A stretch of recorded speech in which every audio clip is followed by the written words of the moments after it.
Any questions from the viewers? The fresh question from Rasheshwari Didi from Brazil, and he said, Dandavad pranams. If it is possible, can Is it possible or it is possible? Oh, okay. The question is can Maharaj talk about what is sincerity and how we can get this in our hearts? Sincerity.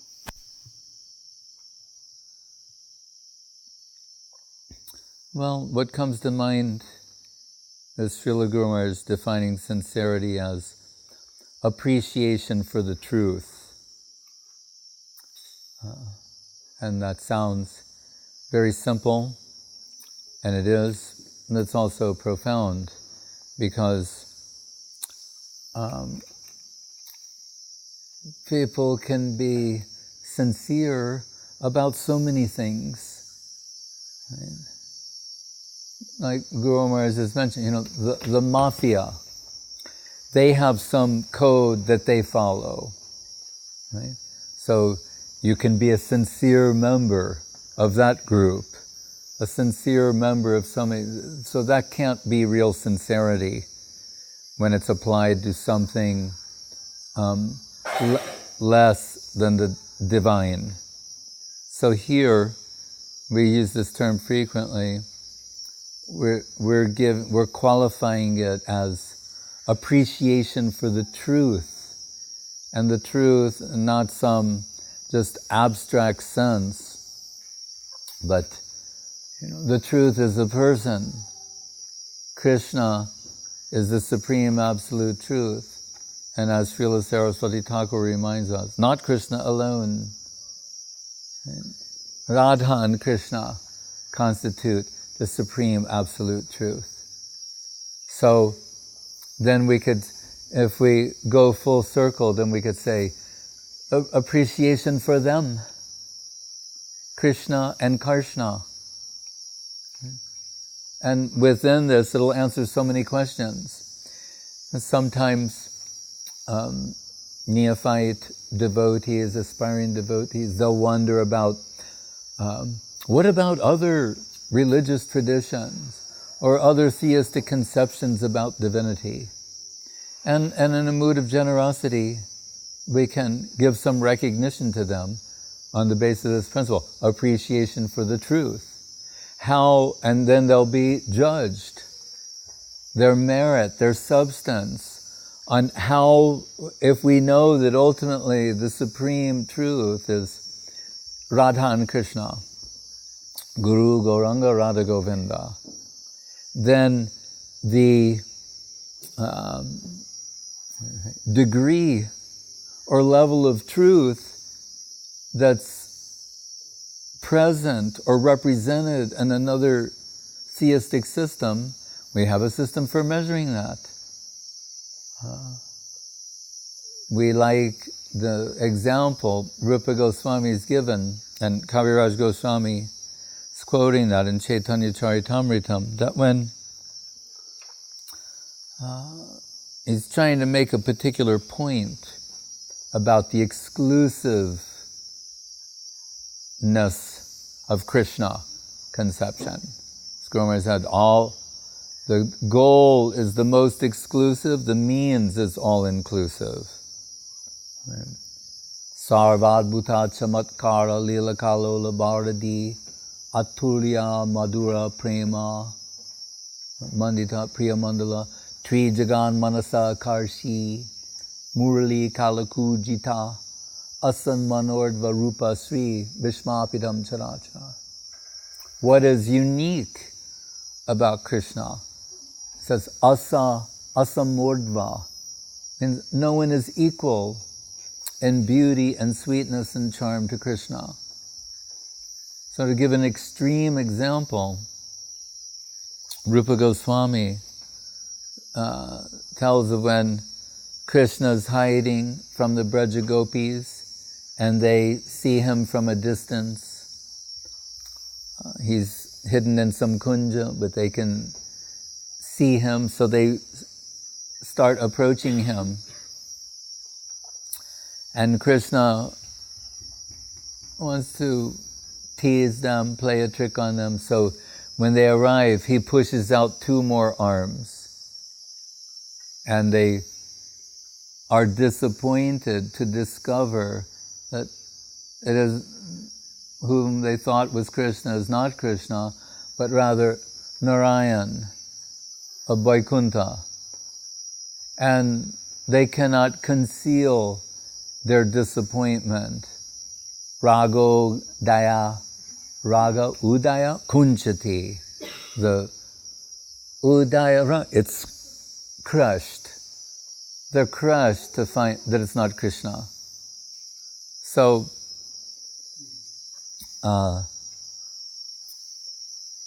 then we will say, if we push this to the extreme, that really, in its highest, deepest, far-reaching expression, it must be appreciation for this truth, Krishna conception. When Guru Maharaj would give Harinam, and it's got to be quiet, give Harinam and explain the 10 offenses from the Padma Purana, when he would talk about scriptures, the aparad relating to revealed truth, Guru Maharaj would say, those scriptures dealing with the divinity of Krishna, particularly, right? Not to dismiss the others summarily, but he underscored this point. Those scriptures that deal primarily with the divinity of Krishna, it's getting very specific about it. So,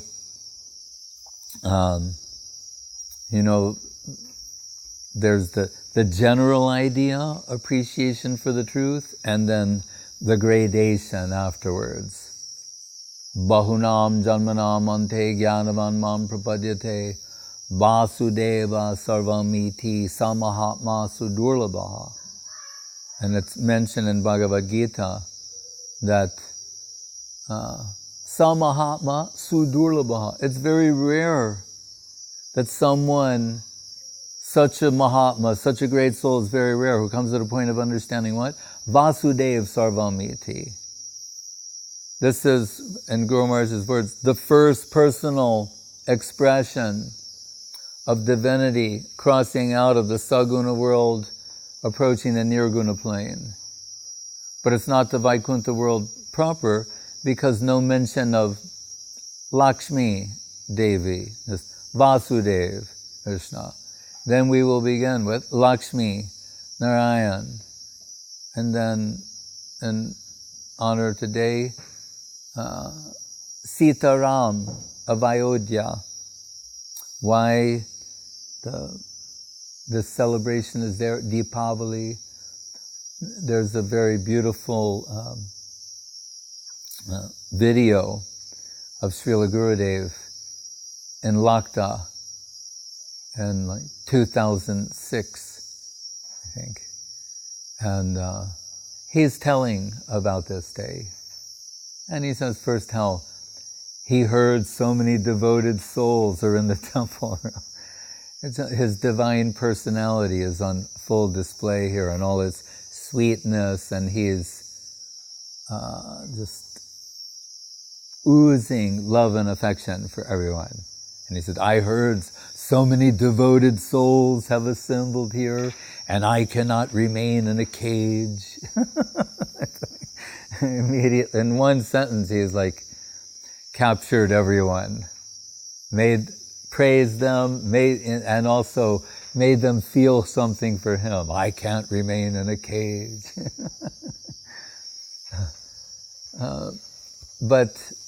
And then he says that, and of course, Gurudev always speaks in a comprehensive way. This day is celebrated all over India and the world. You can be sure at every Indian embassy. If you go to the Indian embassy here, if there is one, or in Bangkok, they'll have little candles there somewhere. I guarantee it. Anywhere in the world. And they'll tell Diwali. And for some, this is the beginning of the year. Why not? We're celebrating at different times. But the different people will say different things about the significance of this day.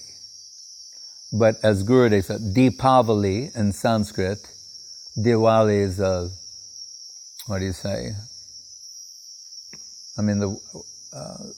based upon original Sanskrit. Deep means light, like our friend Sandeep. I always call him the light of Delhi. Sandeep, where we put the 5 ghee wicks called Panch Pradeep. 5 Panch Pradeep. Right, so deep always means that. Deepa, Dupa, Naivedya, Aroti. Right? We sing that every day. Deep means offering the light. Dup, type of incense. Naivedya, different offerings. So this day is celebrating when, after such a long time, the kidnapping of Sita Devi, that Ramachandra, he's killed Ravana, they've rescued Sita Devi, and they're going to return to Ayodhya. Ram and Lakshman and Ayodhya at the time, or Bharat, Shatrughna. So, to receive Ramachandra, Gurudev says everyone in Ayodhya is offering a light, but means like this. You can call it 6-8 inches. Every 6 or 8 inches there's a candle, or some sort of lamp. But these are from the denizens of Ayodhya, who are all exalted souls. There's so much light. Ramachandra's coming back on a Pushparata, a flowered chariot airplane with his divine paraphernalia. But the light is so great from Ayodhya, we're told, it's shining to Indraloka. Right? That bright. And Gurudev says, in Indraloka, they are fearful to see. So much light is coming that it's shining to Indraloka. Very beautifully expressed there. So, and everyone is so happy upon the return of Ramachandra. And we place so much emphasis on viraha, separation, as mining a greater depth of heart and yielding a superior type of loving substance. And we see here, whatever, it finds its culmination in the pastimes of Radha and Krishna, but the Ramayana is heartbreaking, right? In many different ways. Guru Maharaj liked to quote, that Shelley or Wordsworth, one of the English poets, said, "Our sweetest songs are those that tell the saddest thought." Right? Even in love ballads, they were called torch songs. Is the heart is on fire, breaking in separation, expressing something. Those are the songs that capture people. The good time music is just like muzak, what do you call it? Like a sound, huh? Elevator music. That's what it is. It's not called music. The people who made it, they call it muzak. It's something they created. They marketed it and put this on your elevator or on your answering service or whatever it is. So or the soundtrack kind of thing. But these torch songs from the heart, heartbreaking love songs, they can actually kill people. When a friend of mine and I, we were interested at one point in developing ourselves musically in India, and as many famous Bollywood people come to the Bombay Juhu Beach Center. So actually one of the biggest songwriters, and appropriately named, his name was Jayadev. Like Jayadev Goswami, but Jayadev was his name. And he's writing songs, and we met with him. He had us sing a few things, my friend and I, and he said, oh, you could be trained. But he thought we sort of didn't get it, And then he had some cassettes of not Bollywood music, but private things where he's playing and these famous singers are singing. He said, listen to this. And we were very impressed by the songs that we heard. And then he said that there are instances in Indian performance where they're singing love songs, and the people in the audience, sometimes older people, would be so moved by the singers, they'd have a heart attack and drop dead during the performance. Top that. They would drop dead during the performance. They were so heartbroken. That's a song. That's a real song.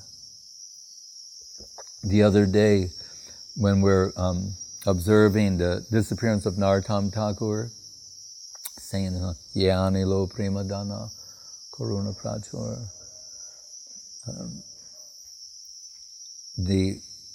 We're told, perhaps it was Banshidas Babaji Maharaj, in Vrindavan, someone was singing this song. I remember Gurudev, when he's listening always to the kirtan in the Nath Mandir, and he said on this one day, which was not a disappearance day, he said, why they were singing Viraha Giti?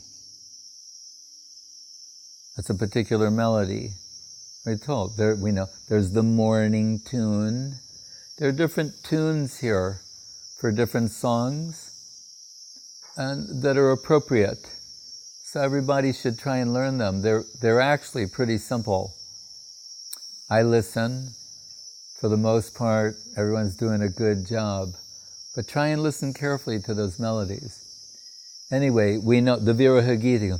Ye anila premadana karuna prachu. That's Viraha Giti. So someone singing that to some song, but not on that day. The Guru said, why are these, it's inappropriate. So in the inverse, someone was singing this song for the Viraha Giti, the song for the prayer of departed Vaishnavas, Acharya and the great Vaishnavas, but singing in some like happy style. Banshidas Babaji Maharaj said, if you had any feeling at all for what is the content of this song, what is being expressed, you couldn't possibly sing like that. So the fact that you sing it that way means you have no idea what you're singing. And not only no idea, no feeling for that. It would not be possible. Right? Mahaprabhu, we're told in the pages of Chaitanya Charitamritam, the depth of his feeling, his ecstasy is so great, he cannot say the name Jagannath. It's abruptly abbreviated. He can't say the whole name of Jagannath. When we talk about Krishneti Varna Dvayi, saying one name of Krishna, 2 syllables, Krishna. Right? Jagannath, he could not say the whole name. That's how much moved he was. So Guru Maharaj would quote, the sweetest songs are those that tell the saddest thought.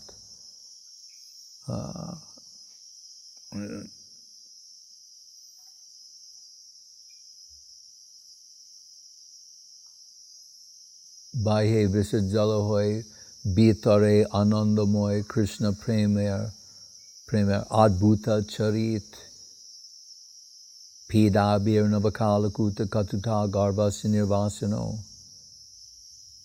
Mentioned by Kaviraj Goswami, and quoting Rupa Goswami, the Adbhuta Charit, the astonishing characteristic of Krishna Prem is this contradictory position. Although the heart is on fire as if it's being burned by being full of poison, externally it appears that the devotee is suffering like anything. Internally, they're relishing some incomparable ecstatic joy. So the Ramayana takes us in the direction deeply of these sentiments. It's very hard to digest these pastimes. But how Ramachandra is dealing with Sita, but to this day, it has a hold on like the heart, mind, and soul of anyone who hears these pastimes. And it takes the heart into a deeper zone of feeling and consideration than your typical, happy ending, Hollywood ending.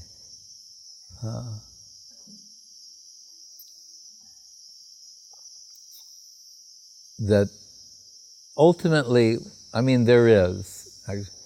Ultimately, after they return and all these heartbreaking pastimes take place, they do go on the flower chariot. Ramachandra takes the whole of Ayodhya back to the original in the spiritual world.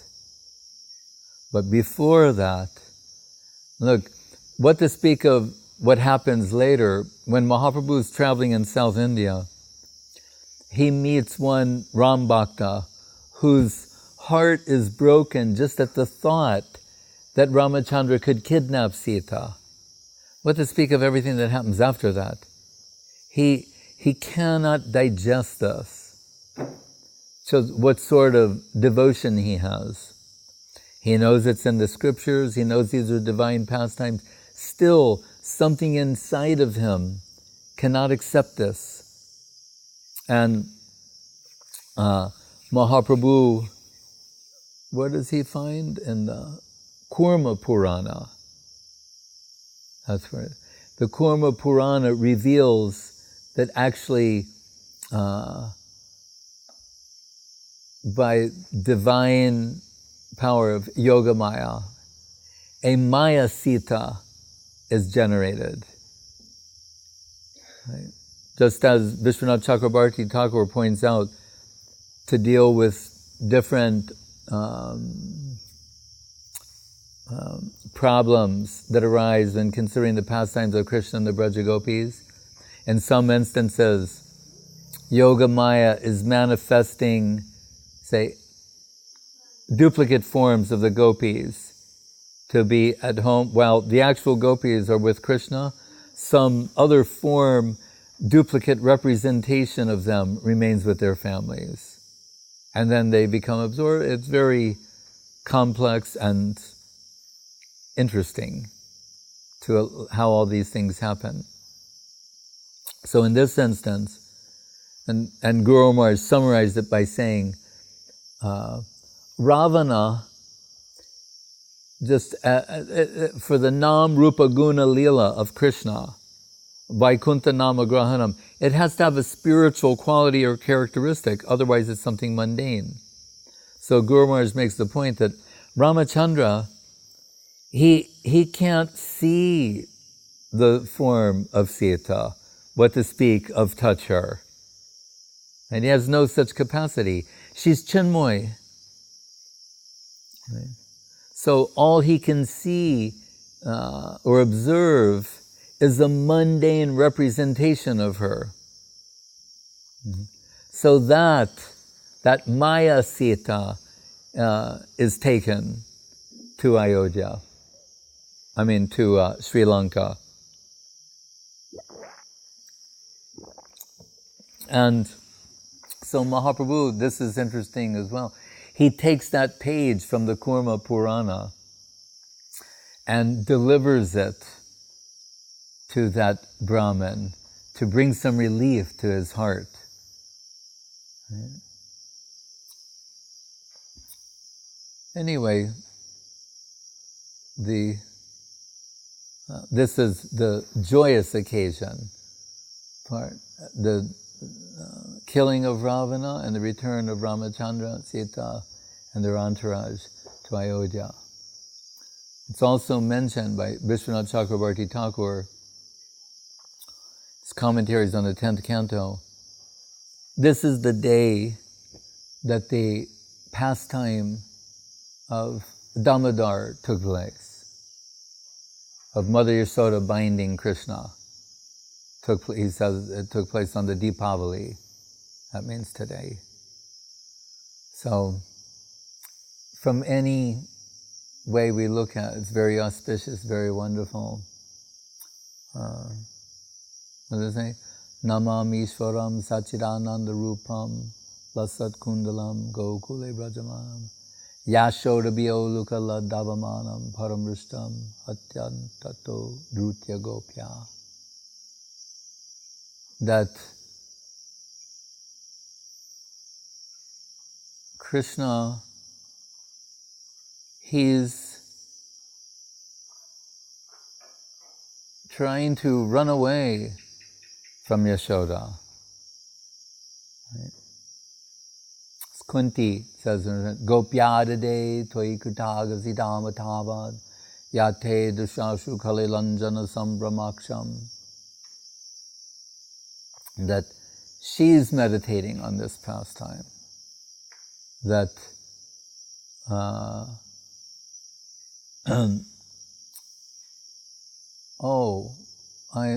I remember why. It began with Mother Yashoda cooking milk. One thing important to understand is this. It's Krishna's favorite food. Sometimes when Janardhan Maharaj and I were taking prasadam together in SoCal and eating like he was steaming there was this period where he's doing that, and that was just a little too little for me. So he'd give me the same thing, but for my steamed vegetables, I would have a little a quarter stick of butter. And he would say, what is that? And I would say, Krishna food.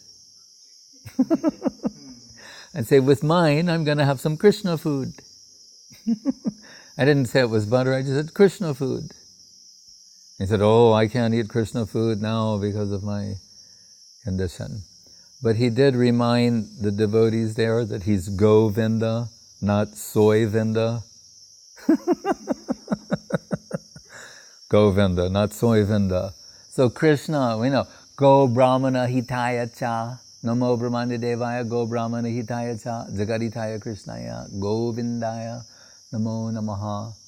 It's impossible to think of Krishna without cows. Right? And guess what? His favorite food is, where it comes from. It's produced by cows. He's a cowherd. Nanda Maharaj, Yasoda, they're milking cows. All their wealth comes from the cows. They barter yogurt, ghee, butter for other things. But their exclusive wealth comes from the cows. And just as they moved to Vrindavan for the cows, Govardhan puja, that's for the cows. What's Govardhan? Pani asuya vasakandara kandamule. Has very sweet grasses, right, on the Govardhan. So Govardhan, Vrindavan, it's all calculated for cow seva. Right? So the sweetest grass in Vrindavan they've found. Then there are cows who eat that sweetest grass.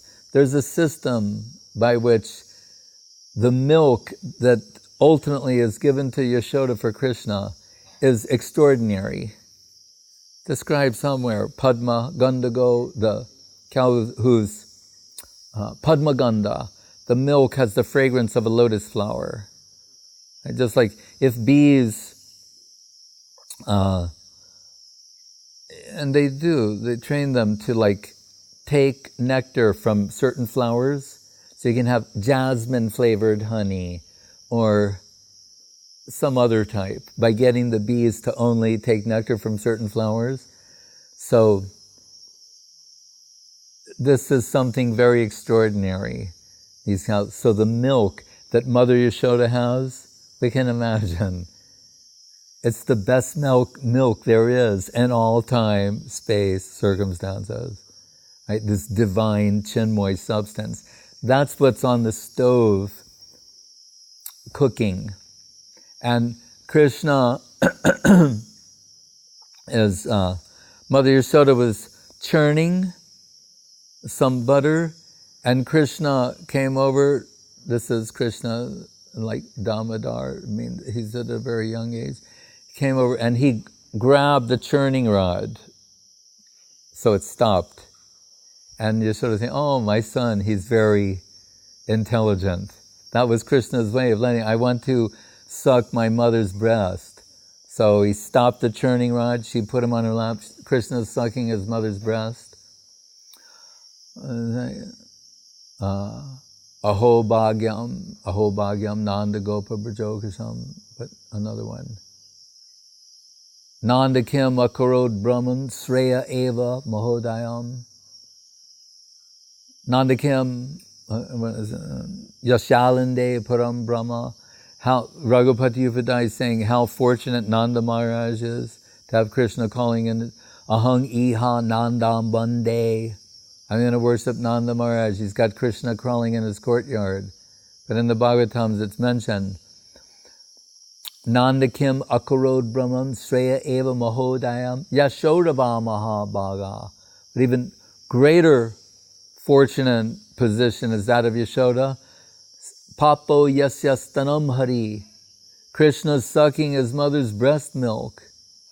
So in that situation, Mother Yashoda notices that very special milk is boiling over. So she puts Krishna down and she goes to attend the milk. And there's something very mystical and devotional and pramic about that. How Yashoda, because we could say, well, wait, if Krishna is sitting on your lap, he's sucking her breast milk, then why let the milk boil over? Right? No, but she puts Krishna down and goes to attend that which is for the service of Krishna. So there's something very special there for us to understand about the service of Krishna. And ultimately, Radha Dasyam. Anyway, so that makes Krishna upset. He feels, his ego, like he's been rejected. So he's angry. And he's going to do some mischief. So he goes off, finds some butter, yogurt hanging, breaks the pots, he's feeding butter and yogurt to monkeys, eating some himself, they're having like a party, and Mother Yashoda searching for him. Right? And Vishwanath Chakrabarti Tagore says that Krishna's now trying to hide from her, but because his feet are covered in butter, they're like butter footprints. Like a trail of butter footprints going in a particular direction. And Krishna's trying to hide. Mother Yashoda comes with a stick or a switch, whatever you want to say, and Krishna starts running. And what Kunti says is, Yate dishashu kalilanjana sambramaksham. The kajal, the mascara in Krishna's eyes from his crying and fear, it starts running down his lotus face, making him look even more beautiful. And she's thinking, and also, what is it? Yad bibeti swayam bayam. I'm thinking, whom fear personified is afraid of, he's afraid of his mother. Right? That's the beauty of Yoga Maya. And also we see Krishna's nature. He wants to enter situations where he can forget his divinity. As Guru Maharaj said, he likes to surround himself with ignorant people, meaning what? Jnana Shunya Bhaktas, those who, on account of their love and affection, eclipses the Aishwarya Gyan of understanding his majestic, divine aspect, so that they can deal with him like an ordinary person. If you think about that, that's what is astonishing. The infinite, God, and that the whole world has this other idea about God, and that's why so many people in the modern world are not interested in religion too much. As they envision God as some kind of egomaniac, right? Or is just interested in people bowing down to him and worshipping him in various ways like that. Krishna conception comes to give them some relief. It's revealed in Chaitanya Charitamritam. When Krishna is saying, yeah, this is good for everyone, that's good for them. That people have religion, they bow down, they worship God, they're on the path to improvement, liberation, etc. But what does he find appealing? He begins by saying, if someone treats me equally, if they can look beyond the Aishwarya Gyan, the majestic aspect, and think of us as equals, that starts giving Krishna happiness. Said the cowherd boys, if they challenge him to fight, and the loser must carry the winner upon their shoulders, they've told, it's a wonderful thing, Garuda, Vishnu, Krishna, riding on the shoulders of Garuda. That's a wonderful thing. We worship that. But here, Krishna is revealing candidly, if defeated by my devotee, the devotee is on my shoulders, and they're riding me, you don't know how much pleasure, how much happiness that gives to me. Right? So, and shortly after there, the Priya Jari Man, Bhartsan sloka, where he says, takes it to another level. He said, in fact, he said, if my beloved, referring to Srimati Radharani, if she's cursing me, she's angry at me and cursing me, that is so sweet, manohara, mind-stealing, that I can't concentrate on the reverential hymns of the Vedas. It steals my mind away from those things. So this is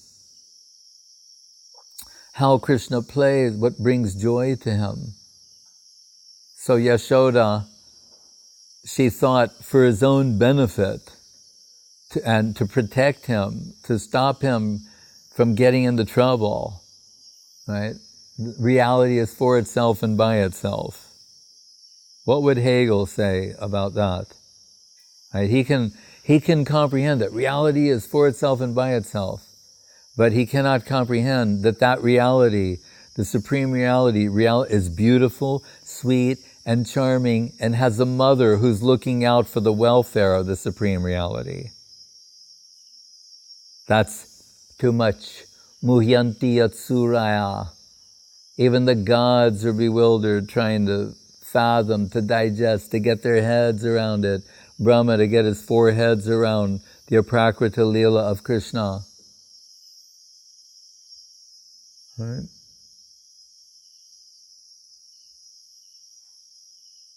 So,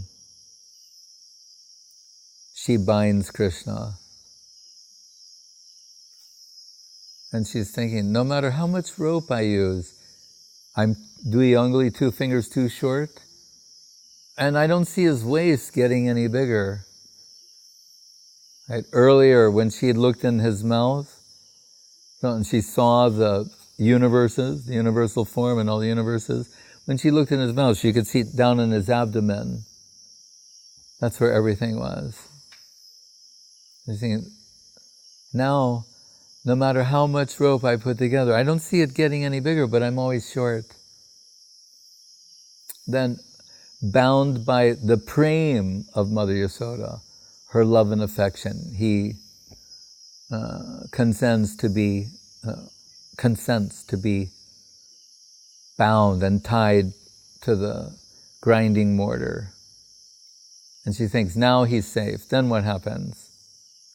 Krishna drags the grinding mortar between 2 trees, the Jamalarjuna, these 2 trees, and then pulls the trees down, and 2 devatas come out.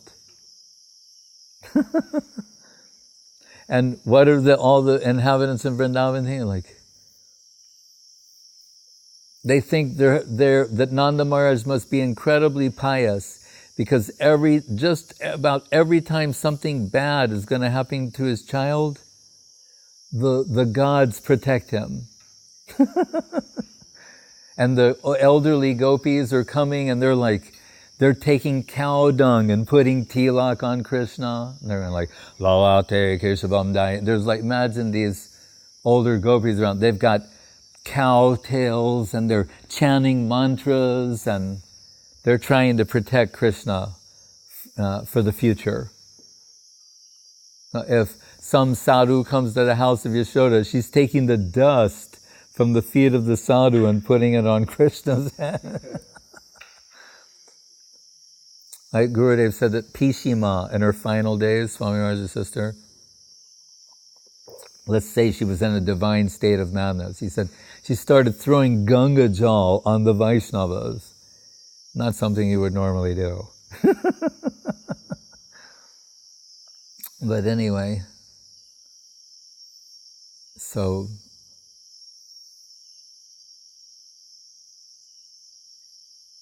if we could study carefully, we'd say every day this month is some special day, practically. Some of it you can find in Vishwanath's commentary in the 10th canto, when he will point out what days certain pastimes took, like this one today, and others, many others, unlimited.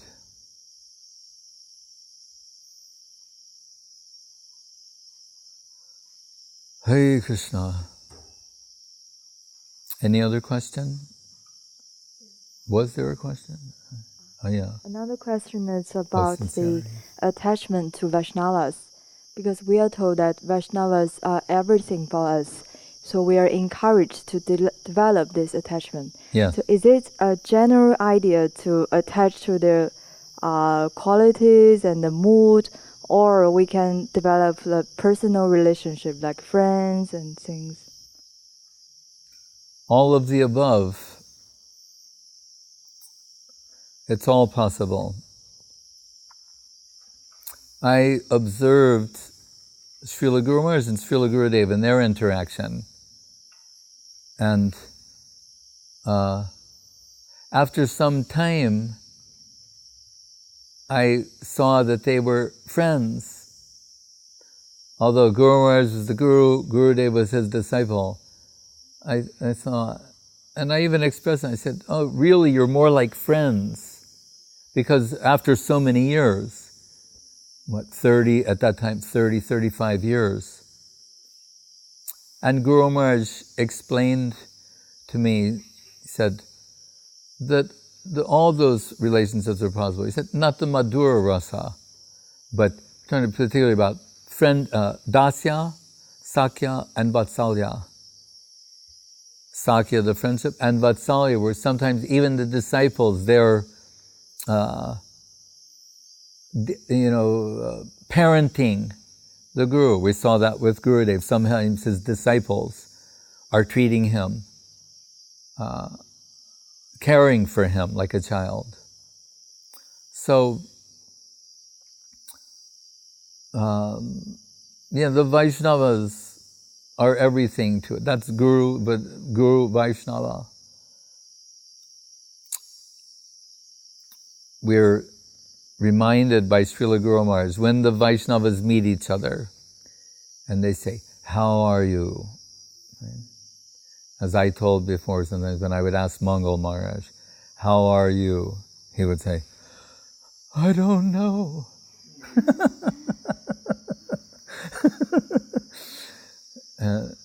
He means like, Or I say, how are you, Maharaj? He goes, I'm okay, I think.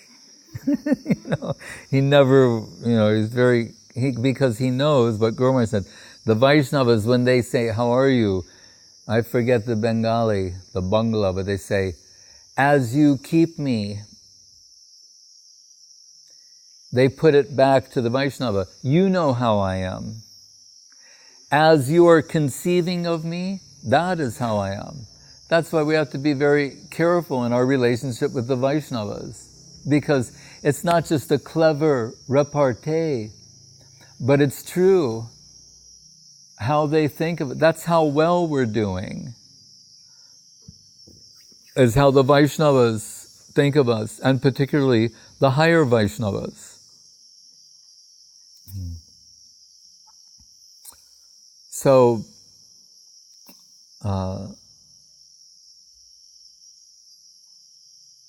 we're, whether, by personal inclination or a strategy, we want to serve the Vaishnavas and gain their favor. And what did you say specifically? The gist. The personal friends and also... Oh, yes. So, like we've seen, Srila Guru Maharaj, he would describe Krishnadas Babaji Maharaj as a personal friend. Because Srila Swami Maharaj is a personal friend. So there's that level. But, again, back to Guru Maharaj's words, the inspired side of the Vaishnava's Guru, these are exalted devotees, but they can also recognize Guru Tattva even in their so-called peers. And in that context, accept them as being higher. So Srila Guru Maharaj had so many godbrothers who wanted to stay at the Mat to visit him to get his association, right? Including Srila Bhakti Dayata Madhava Maharaj, Srila Bhakti Vichar Jajavar Maharaj, Srila Ban Maharaj, many, Srila Prabhupada Swami Maharaj. They would come to get Guru Maharaj's association. So they're friends, and they have a friendship, they share certain things, but at the same time, sometimes they're having conversations that are very deep.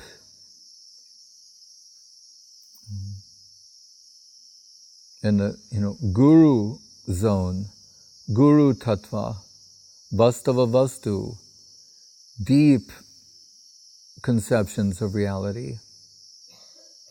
So, we want to see our friends, our godbrothers and godsisters, as servitors. We want to think of them as friends, yes, but we don't want to forget that they're first and foremost servitors of the lotus feet of Guru and Gauranga, Radha Govinda. That is their real identity. Same thing with husband and wife, where it may be even more difficult on account of intimacy. But Guru Maharaj reminded when the husband and wife, if they're called in the service of the deity or in the mat, they're not husband and wife at the mat or in the deity seva. Then they're two servitors. And that's a wonderful thing. They should see each other, respect one another as being, there's a servitor, sincere servitor of the lotus feet of my Gurudev. Right? Sanatana Goswami is guru of Rupa Goswami. But we say Rup Sanatan, because Rupa Goswami came first, considered to have come first to the lotus feet of Mahaprabhu. And, interestingly, Sanatana Goswami, well, he's offering praise to Rupa Goswami and Pratama Slokas of the Brihad Bhagavatamritam, his Tika. And Guru Maharaj says, somewhere Sanatana Goswami describes himself as a Rupanuga. So, all of these things are possible. Guru Maharaj once told me, he said, when Sukadeva speaking in the Bhagavatam, saying in the audience are Vyas, Narada, others, and we can say, particularly with Vyas and Narada, the Bhagavatam's coming down through them. Why are they listening to Sukadeva, the boy? Guru Maharaj said, because they're thinking, what new color it will take coming from him. Something new and fresh is going to be expressed. It's not monotonous recitation, cant recitation of some kind of religious formula. The mantra is not that, neither are the scriptures. But look at the Bhagavatam. Tene Brahma Harada, Narada to Vyas, 10 slokas. Vyas to Sukadev, I don't know how many. But then Sukadev the Parikat Maharaj, then Sutta Goswami to the sages of Naimisharanya. And then all the great Acharya's commentaries, some new light coming. Govinda Vidamandira Sirapadam Hastasti Ratnadivat, Baladev Vidibhushan, in praise of Rupa Goswami. And Sanatana Goswami says, Govinda is like a jewel in their palm. And the way they rotate the jewel, coruscating flashes of brilliance and revelation. Rupa going this way, and something, Sanatana showing another way, and brilliant illumination coming from that way. So, we have something to learn from everyone. Do not, the famous maxim is familiarity breeds contempt. That we should avoid. With our friends, God brothers, God sisters, always put ourselves in a position of revering them, then we'll be in a position to receive some grace. And that's hopeful for us.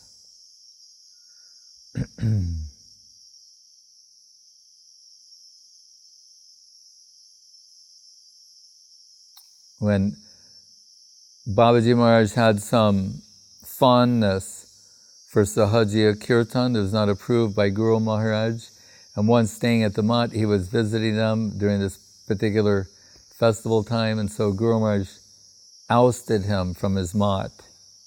He threw him out. And so Babaji Maharaj is like going down the road, Bhakti Siddhanta, Saraswati Road, and Mayapur, and one of the Mat managers from another Mat said, "Oh, Babaji Maharaj, I thought you were staying at Srila Sridhar's Chaitanya Saraswat Mat." He said, "No, I was, but Srila Maharaj, he ousted me from his mat. And that person went, what? How can, you are such an exalted devotee, disciple of Saraswati Thakur, how is that possible? And then he mentioned the reason, attending the Sahajiya Kirtan, and that person said, oh, Sridhar Maharaj has done right. You should be kicked out. Anyway, so after some time, Gurudev and Guru Maharaj are together like they were every day, going over like the mat's activities for the day. And they hear coming down the road, Hare Krishna, Krishna. There's this unmistakable sound that is Krishnadas Babaji Maharaj. It's coming down, this Maha mantra sound is coming down the road. And Guru Maharaj sent Gurudev down to the front gate, And he said, there's Krishnadas Babaji Maharaj, Hare Krishna, Hare Krishna. And Gurudev takes him up to Guru Maharaj, and Guru Maharaj said, I ousted you from my mat. Why? Now you return. And Babaji Maharaj said, it is true. You ousted me from your mat. But you didn't say I couldn't come back.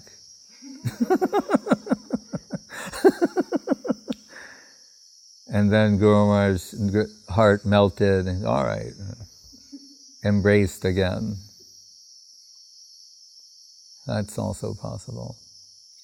Hare Krishna.